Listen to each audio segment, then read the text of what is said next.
Today, tomorrow, together.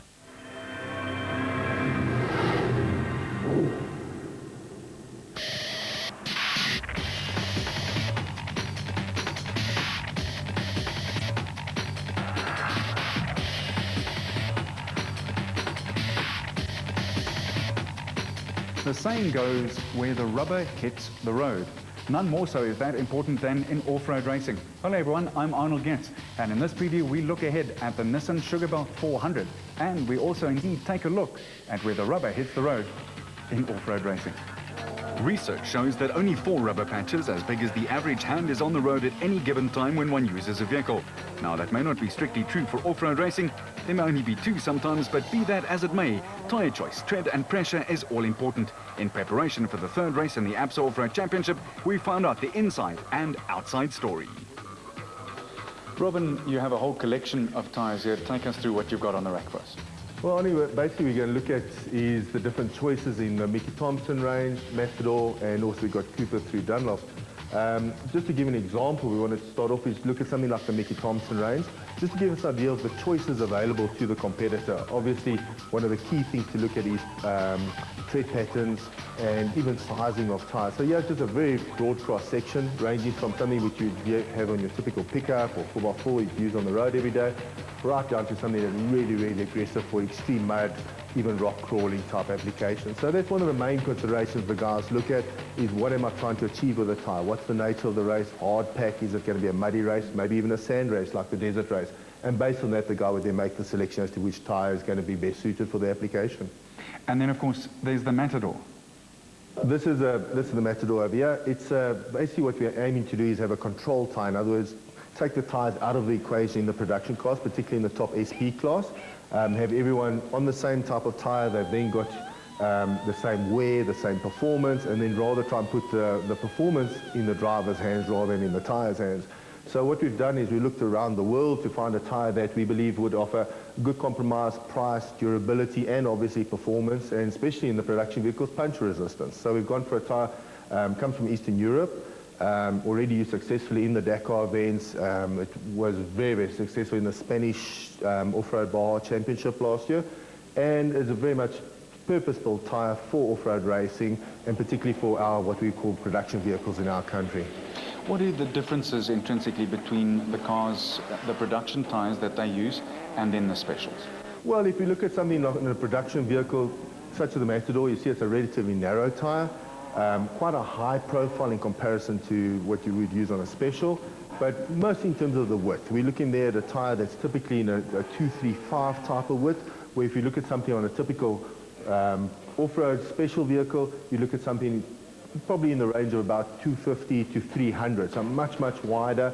The special vehicles, bear in mind, they're driven through 2 wheels in most instances versus this being on a 4-wheel drive. You always got to have a look. The most important consideration is unspun mass. On a big special vehicle, 2-wheel drive, you can have a really monstrous tyre, a typical 12.5-inch type tyre. But if you have 4 of those on a production vehicle, a typical bucky, it's going to go nowhere in a rush. So you're looking for something that's going to give you grip, but bear in mind you're gripping through all 4 tyres versus something where you're gripping through only 2 tyres. How personal is the tyre pressure and the choice thereof? It really differs from competitor to competitor. Everyone's got their own little secret that they've sort of developed through the years. Some of the guys like to run them really hard. With the new technology tyres like the Matador, we can run much softer. The idea has been to run, the softer you run, the more grip you're going to get, but a little bit more susceptible to punctures in the sidewall. The idea with something like a Matador is that it's got a Kevlar construction, in other words, very strong. So something like this we can run as low as 1.8, 2 bar, where if a guy's using a standard production type tyre, it maybe run as high as 3 bar, even if a guy's talking 3.5 bar. So because it's a little bit softer, bear in mind, the tyre's quite a high profile, so this is a very important part of your suspension actually. If you've got a solid tyre, your suspension's got to take all the loads itself. With something like this, your tyre can absorb most of the load, and then your suspension can work more effectively and more efficiently. So you don't want to run something that's a rock solid. Same goes for the construction. Some of the guys through the years have tried things as much as 16 plies, where it's literally like having a brick as a tyre. It's got no give in the sidewall. And the problem there is literally a solid thing, so all the little shakes and rattles and rolls get taken up by your suspension, which works suspension very, very hard. Something like this, all those little bumps and ditches taken up by the tyre, and your suspension only comes into play on the bigger stuff. How important is the tyre in the car's performance? As a tyre supplier, we'd like to say about 80%. Obviously, this is the contact patch onto the ground. So you can have all the performance in the world, you can have all the reliability, engine performance, everything there, but this is the one contact patch. And literally, you can see from this, the contact patch is as big as my hand. So you've got 4 hands holding this car that's with 200, 300 horsepower onto the ground. So I believe very, very important. Also, the way the guy drives the tyre, the way he looks after his tyres. Some guys tend to go out and really spin up the tyres very early in the race. Some guys might look after the tyres and then have better tyres towards the end of the race. So tyres is a very, very important consideration, and particularly how you look after them, and some of the guys even the way they use them themselves, the way they set them up on the vehicle, the pressures, etc., even down to the choice of tyre tread pattern. And rims? Rims obviously very important. Tyre's only as good as its rim. It's no good having a very strong tyre and the rim breaks all the time or the rim bends. In most cases, particularly in SP and in the special vehicles, the guys use a purpose-built competition rim, which is designed to be not only lightweight but very strong as well. And in most cases, this allows us to run tubeless, which many people are a little bit surprised about. They think, oh, with thorns and things, we're going to all try and run tubes. We actually run tubeless because running tubeless is actually better for thorns. It allows the tyre itself to actually seal the hole, to protect the tyre. With a tube, if you cut the tube will typically slice. And you can't actually repair that or anything. So we try and run tubeless, but to do that you need a very strong rim, and obviously something that's not going to dent or break or anything like that. You've had your own experience. It's not the easiest thing to change a tyre when it's gone flat, when you're in the middle of nowhere. Well, the racing nowadays is so competitive, one just can't afford any flats. We always talk about if you put your foot outside the car during a race, you've lost the race. As simple as that. In order to be competitive, to be running the top 3 or 4, one needs to run clean, no punctures, anything, and hence why I think in recent times tyres have become even more important. And I think particularly in the production vehicles, with going to a one brand tyre where everyone's using the same tyre, it's going to be even more important than ever before, because if I can get through without a puncture, you're on exactly the same tyre, I'm going to have an advantage. And bear in mind, a tyre change takes about at least 3 minutes, 2-3 minutes. Plus it messes up your whole rhythm and everything. It takes a lot of time to get back into rhythm. So it's going to be very important with this, and we've seen already in rallying and many of the other sports as well, where looking after your tyres, not puncturing, maybe driving a little bit slower, is actually going to make you faster in the end of the day. That was the next question. How do you look after a tyre in off-road racing? Well, to pace yourself. Obviously, tyres, as they get hotter, the tyre pressures go up, and as the pressure goes up, the tyre becomes a little bit stronger, can handle more in terms of bumps and rocks and things like that. So one of the keys is to look after your tyres early, allowing you to start on a lower pressure, but not go out and smack every rock known to man. But also what's changed in the last few years since we've gone to proper competition type tyres is in many cases, especially the top teams, we actually attack the rocks. The old days when you saw a rocky patch or a little rocky outcrop, you went right down to first gear and toodled across it. Now we often use that as an overtaking opportunity and really bash through the rocks. So it's very important we have a good tyre. But one's just got to be a little bit careful. A lot of the drivers through experience have learned which plants will cause punctures rather than others. Things like the desert race where you've got berms with sticks and roots sticking out of it. You know that certain times you don't slide into the berm, other times you can. So read the terrain. Yeah, so the experience comes into it, and you often find it's the older, sort of wiser types that have less punctures, and the young hotshots tend to go flat out and pray it doesn't puncture. Let's talk about the Nissan Sugarbelt 400 up ahead. Lovely show from Mark Grenier in Port Elizabeth, but now he has to follow up, and Nissan have the guns cocked at him as well, don't they? It's going to be a difficult race. It's a different condition. The Toyota was particularly strong in the Eastern Cape. It's well suited to that type of terrain. Sugarbelt's a different story, and Nissan's obviously strong. Ford with Neil Woolridge, always strong at his home event. It's something to look at there. There is talk about rain, so already now the guys, I've probably had 20 calls this week about what tyre selection for the event, because it's a lot of turf, very, very slippery. So do you go to a mud tyre, do you stay on something that's maybe a little bit stronger? So those are already some of the decisions. From a Toyota perspective, the team's done a little bit more homework, and hopefully the cars get a little bit better all the time. So I think it's going to be one of the better races around, quite frankly. We haven't been to that area for a couple of years, so it's, once again, it's new, it's fresh again. But if it rains, I think it's a little bit of a lottery. The standard of competition has really closed up, whereas in the past you go to a race and find maybe 3 or 4 or 5 contenders. Now there may be a dozen. Very much so. I think with the SP class growing as it has, and particularly the vehicles from the manufacturer being handed down through the field, we now find ourselves in a situation where there's probably 12 guys in top cars, all capable of winning. Some of the guys just need a little bit more luck than others maybe, but it's very, very competitive. We ourselves have had a few events where you have a little problem in the prologue. The old days you'd be 4th or 5th, now you're 20th if you're lucky. So it's really, really good competition, and I think as it develops through the years, the sport's going to get better all the time because more cars are going to go down the field, and eventually you're probably going to have 20 SPs. And even if you look at Class A, the same kind of numbers. So I think that's really going to make it, once again, the whole objective of SPs have it equal for everyone. The privateer can compete against the factory teams, same equipment, same technology in his vehicle, and it's up to him how he prepares his vehicle and how he drives his vehicle. Vehicle and asset finance from ABSA, going the extra mile to get you off the beaten track to find solutions. The Nissan Sugarbelt 400 preview continues, and in fact, Nissan have been flying the flag in off-road racing for the past 7 years. They certainly have all the expertise when it comes to tyre choice. Glenn, firstly, the regulations for the production car class and their tyres. Well, we've got very almost free tyre regulations, apart from the fact that we can have to use 4 tyres for the whole event, 4 new tyres, and of course the spare tyres that are carried on the car. And this was brought in midway through last year to basically curb some of the costs, which are always, you know, our biggest enemy in motorsport or all types of sport. So you can have total freedom in terms of your brand. You can have a maximum of 4 new and used spares on your vehicle. And for the production cars, you've got a maximum height regulation of 805 millimeters. So how do you go about marrying the tyre use with the prologue and then the race proper? Well, we always use the 4 new tyres. The prologue is so important. So we use the 4 new tyres for the prologue and then use them again for the race. As far as choosing the tyres are concerned, well, there's 2 very distinct sort of areas in terms of tyre performance. The one is the speed that we get, and the second is the puncture proof, as we call it, because off-road is really what it says, and there's rocks and all sorts of hidden landmines everywhere, and you're going to find them, and the drivers do. So the puncture proof of the tyre is really important, and that almost takes precedence over the tyre performance, as it were. I know that you guys try to keep it under a certain time for tyre change if you do flat. What are you trying to do that in?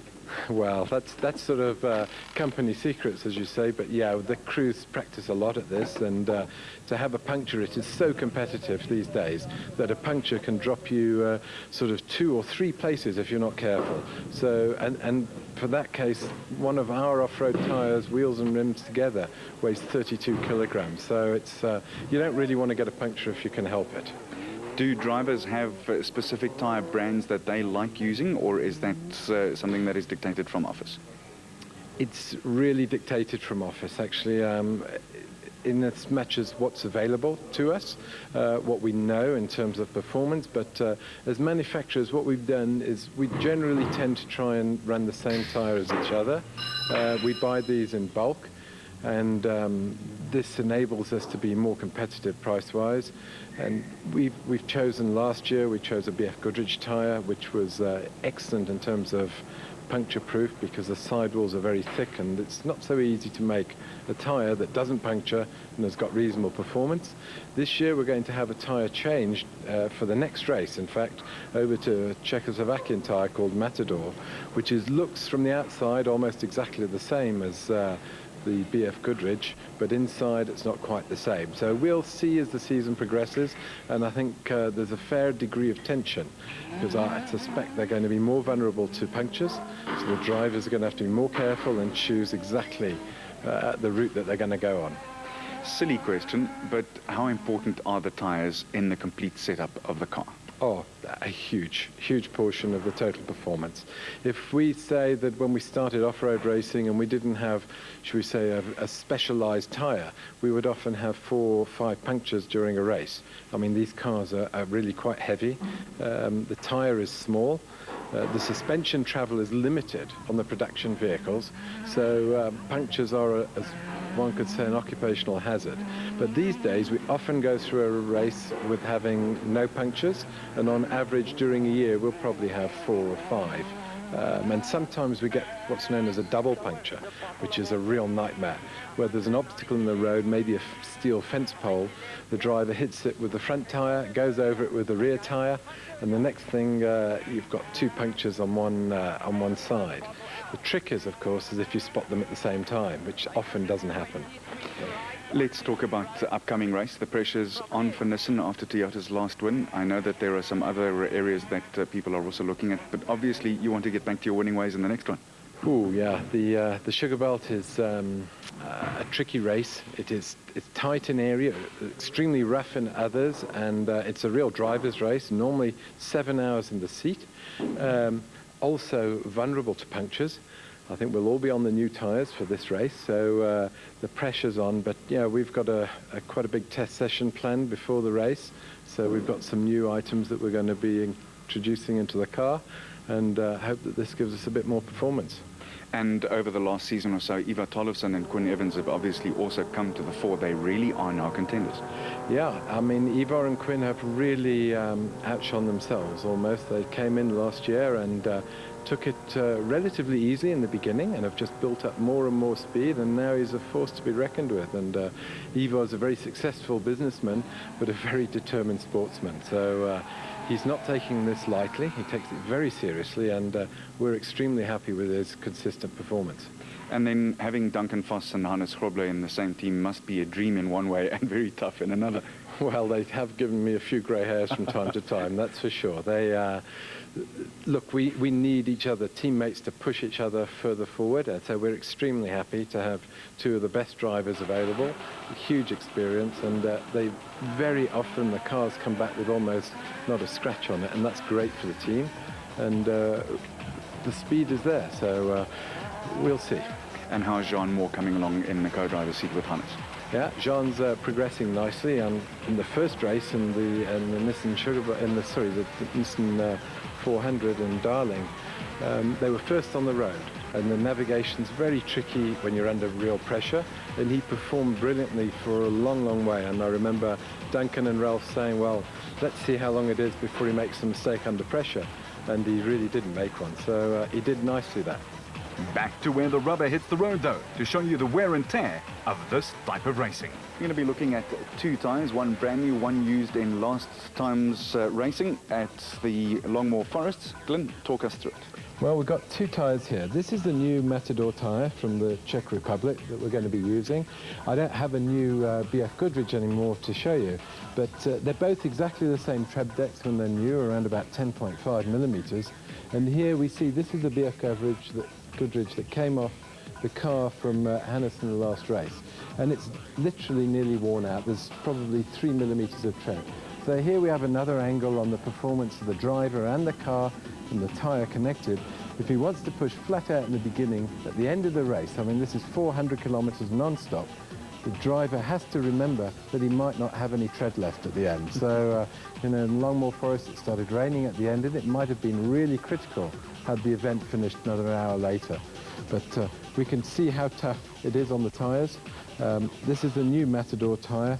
The sidewall is quite broad and deep, and we need this in order to cope with all the rocks and the ditches and all the things that these cars come across during the races. As far as dry and wet conditions are concerned, there's obviously then a major difference in the performance of the tyre. There is a huge difference, and of course these tyres are designed really for rocky, hard conditions. 400 kilometres of really tough, unseen terrain. So if it was raining from the start, one would have a big decision to make. Poor wet performance, which they are because the tyres have got stiff sidewalls, versus having the possibility of punctures. Generally, we only use one tyre, and that's this tyre, whether it's dry or wet. And in the beginning, the drivers have to watch out and be really cautious, not sliding off and hitting things. But later on, the events tend to dry out as the day goes on, and then the tyre comes into its own.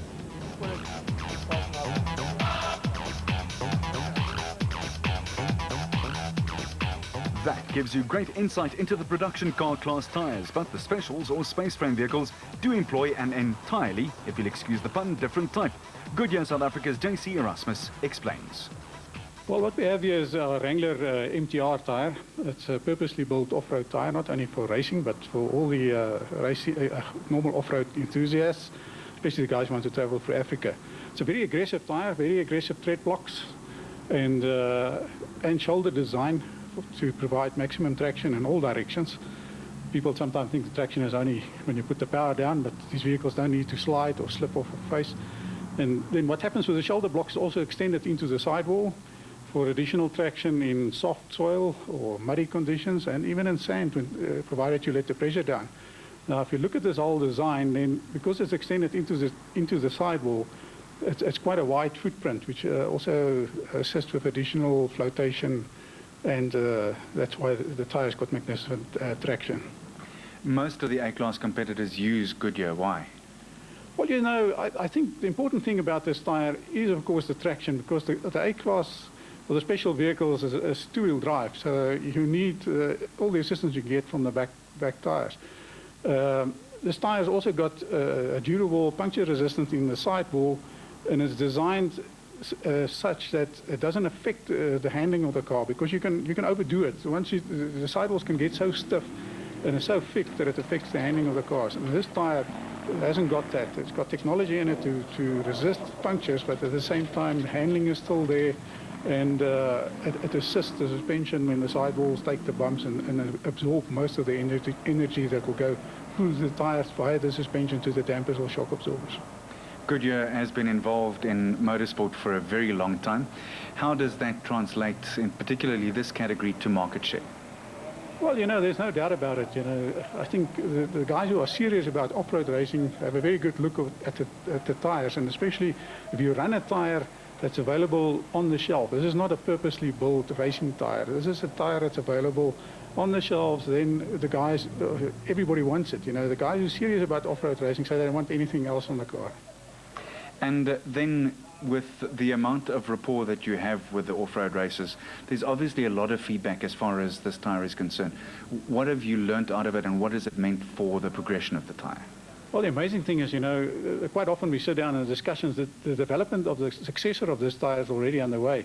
And one of the things that they will look at is to increase the speed limits, because even in off-road racing, we've seen the speeds just going up and up all the time. And all these aggressive tires are not really designed to do those high speeds.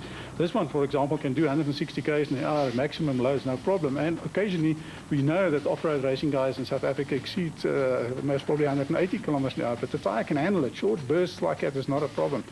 But future development, I think, will have a serious look at it. And of course, the new SUV coming on the market got these 18, 19, and 20-inch wheels with low profiles.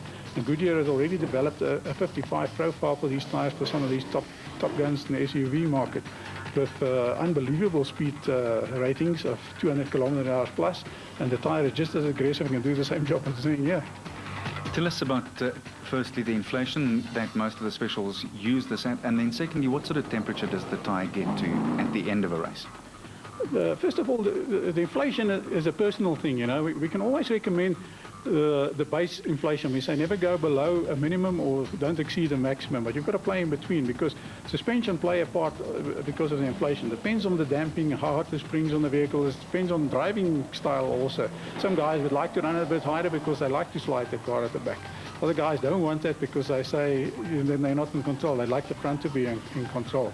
But the pressures that we normally recommend is about 2 bar, you know, and we say the big thing I think in off-road racing, and if you want to protect the sidewall also in a way, is not to run too low but also not too high. If you run it too low, then obviously the sidewall becomes vulnerable. But at the same time, the tire needs to flex. If there's something in the way, it needs to push the tire out of the way. And if the pressure is too hard and they can't push the tire out of the way, the sidewall or the crown with a big jump or whatever, it's going to break the tire. There's no doubt about it. And sometimes that break doesn't occur immediately, but it sits there. It's inside the tire, and maybe 100 kilometers later the tire will fail. So yes, tire pressures, but I think the guys by now have worked out what works, you know. Obviously, when it gets to temperature, these tires don't get very hot. In spite of what people think, they get quite hot. It's not like a racing tire. They run quite cool, and especially in wet conditions in some of the races, then we would actually recommend that the guys go a little bit up with the pressure, because normally they will build up on itself, but when they continuously run in water and mud, they're not going to do that, and then you're actually running them a bit too low. So that's what we do. And the early weather predictions for the 2008 Nissan Sugarbelt 400 is exactly the opposite to that. Sunny with a high of 28 degrees and 91% humidity. In the production cars, it's Cronje and Birken who lead by 2 very small points over Voss and Pitchford and Woolridge and Scholthammer. And then the specials, Marsh and Groenewald are being chased by the Solvalds, ×2. The racing headquarters will be the Beaumont Eston Farmers Club outside Pietermaritzburg, and the prologue over 65 kilometers starts on Friday the 16th at 12:30. Until next time, when we'll show you the fine racing from KZN, you keep it on the road, we'll keep it off-road.